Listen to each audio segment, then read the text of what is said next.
ATV, Amani TV DRC. Kambaza Paulo, secrétaire exécutif provincial âgé de l'ECD, parti cher au président Martin Fayulu Matiti. L'objectif est d'accompagner ou de soutenir la démarche de nos leaders de l'opposition qui se sont mis ensemble pour dénoncer la vie chère et la misère du peuple congolais, l'insécurité grandissante, mais aussi dire non aux élections chaotiques qui sont préparées déjà par M. Félix Tshisekedi. Non, la vie chère, ça se comprend facilement si vous allez sur les marchés.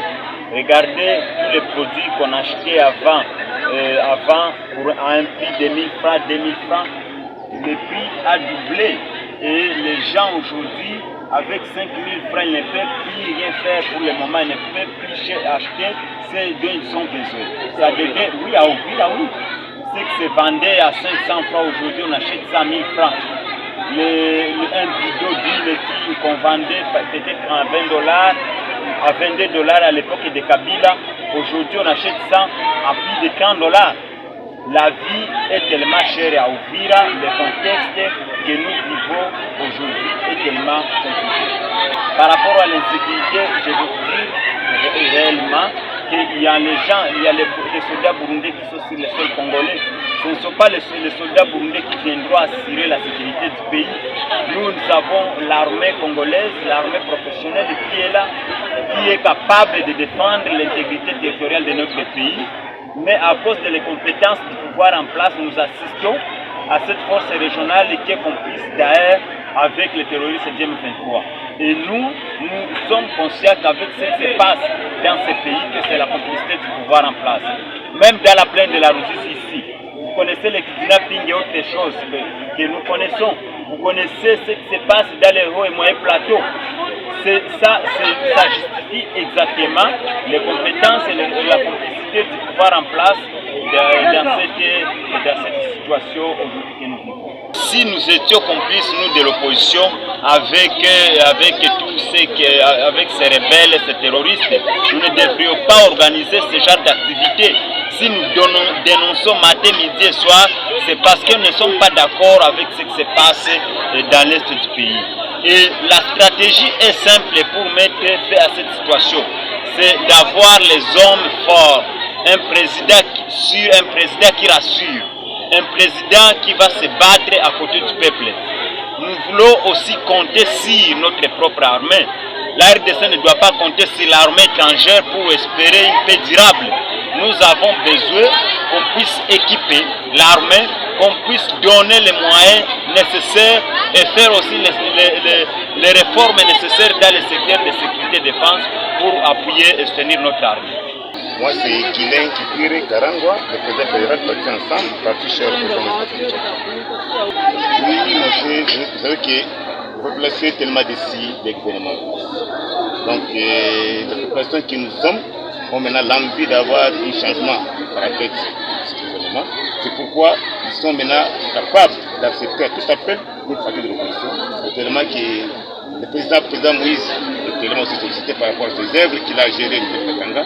Ça donne l'image et les groupes qui sont appréciés par l'opposition. Ce sont les gens qui le disent, mais chez nous, dans l'ensemble, on ne fait pas cette liste. Il n'y a pas de paiement, les gens sont volontaires pour venir participer à telle activité, à jamais qu'on donne l'argent pour l'opération. Le message que je peux passer à l'opération, c'est de prendre maintenant en charge. Et soit c'est le début qu'on a commencé, et on ne doit pas s'arrêter à partir d'ici.